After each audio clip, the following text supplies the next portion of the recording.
Hi guys, and welcome back again. So this video we're going to check out the unison section and also the mix section here. Now, Spire has an extremely interesting unison mode, in fact. Now, each oscillator can have its own unison, and you can choose the number of voices up to 9, the way they're spread, and also different modes as well. So we're on oscillator 1 here. So unison mode here, we can change the number of voices, as I said, up to 9. And then we can change the way these are going to be spread.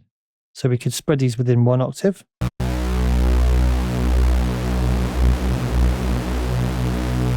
So that's going to be our typical kind of stack saw, and you can see we're going to come on to this in a minute, but this allows us to spread stereo width here as well. We don't have to do it in 1 octave, we could do it 2 octaves.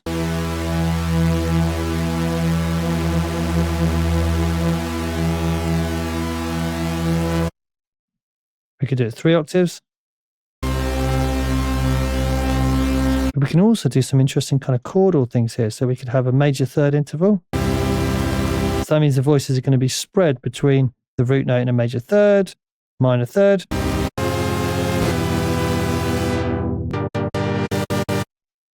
Major seventh.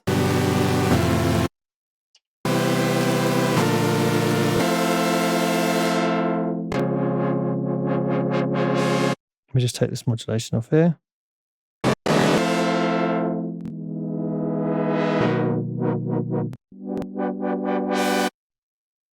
Dominant sevenths, and so on and so forth. So you can see you get all these different types of intervals. Let's try sus4.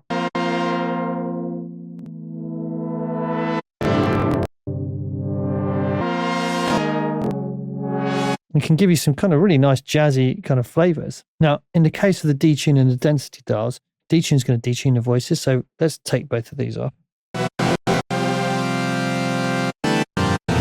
So that's no detuning.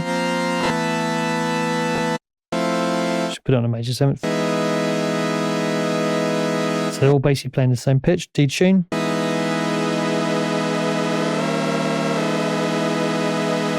It's slightly varying the pitch of the 9 voices, so it gets thicker, like 9 people singing the same note in a slightly different way.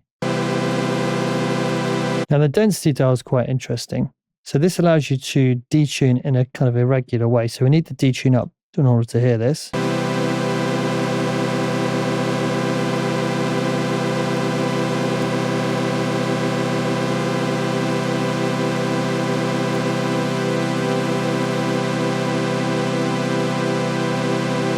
So it's subtle, but it adds a little bit of an organic quality to the unison.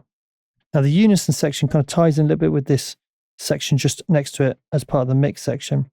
We have this analog button here. Now, when this is enabled, the oscillator is going to be free running, which is the case in analog synthesizers. So let's stack up some voices again.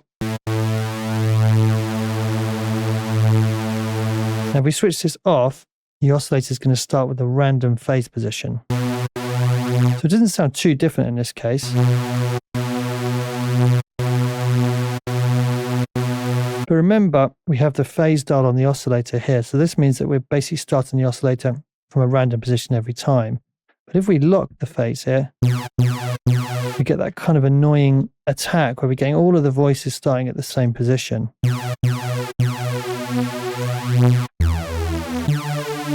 But if we weren't using detune or we weren't using multiple voices, we might want that to get a kind of really sharp attack to the sound. A bit more consistent on the attack. Okay, now the wide parameter, this allows us to spread these voices within the stereo field. So let's just put that major seventh back on.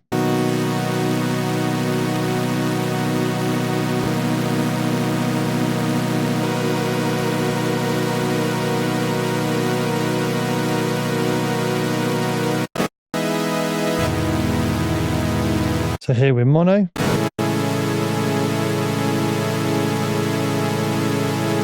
And here we're spreading them in the stereo field.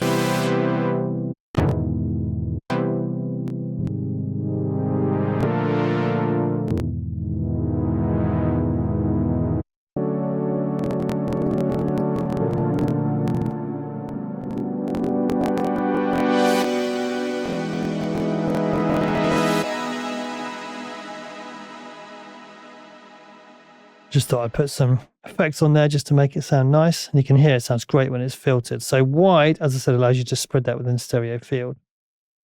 Now pan allows you to pan different oscillators. So let's bring up 2 different oscillator levels here. And let's change oscillator 2, change to a different sound here. And let's pan oscillator 2, and then oscillator 1, let's pan it in the opposite direction.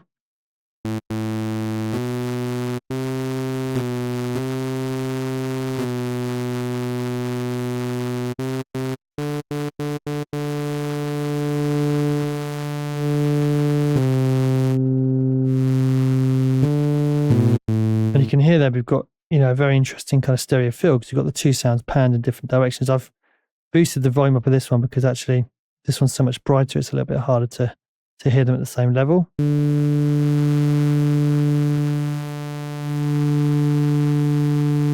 we don't have to do it, hard left, hard right, which may be a bit extreme.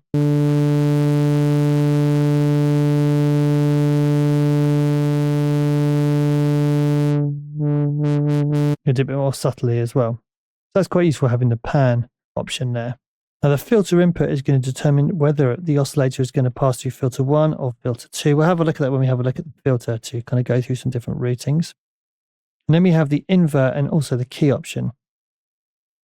Now key is going to determine whether the oscillator is going to respond to the MIDI keyboard essentially. So now no matter what note I play, you can see I'm playing different notes. Pitch remains the same. Now in this case, we're going to be following the traditional route of having a MIDI keyboard determine the pitch, which generally is what you're going to want to do, but maybe for an effect or something, you might want to just keep the MIDI keyboard from being able to change the pitch. And then finally, we have this invert option here. This inverts the polarity of the oscillator. So I've just got a oscilloscope up here. So let's just play something in Logic and have a look at the waveform. Now watch what happens when I press the invert button. You'll see it will flip the phase.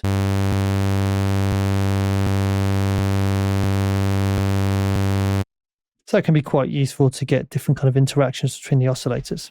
And that is the unison and the mix section. So to recap, detune allows us to detune the voices, and we can have up to 9 voices per oscillator. Density is kind of an irregular unison detune. And make sure you play around with these different options for unison. The standard would be 1 octave, but then you can try out all these different variations, which can be quite cool. Now, within the mix section, we have the ability to spread the voices in a stereo field. We can use the analog setting, which is going to make it free running, or we can start from a random position of the waveform. Remember, that kind of also ties in with the phase option here. So we can choose to kind of have a random phase, or we can lock the phase, and that's going to have a different sound depending on what kind of unison mode we're using as well, or how many voices we're using. Pan allows you to pan the oscillator's output. The filter input allows you to determine which one of the 2 filters is going to receive the output from the oscillator. Key allows you to have the oscillator tracked on the MIDI keyboard, and invert is going to later flip the phase. Okay, so now we've covered these 2 sections. In the next video, we're going to have a look at filters 1 and 2. So I'll see you then. Thanks for watching.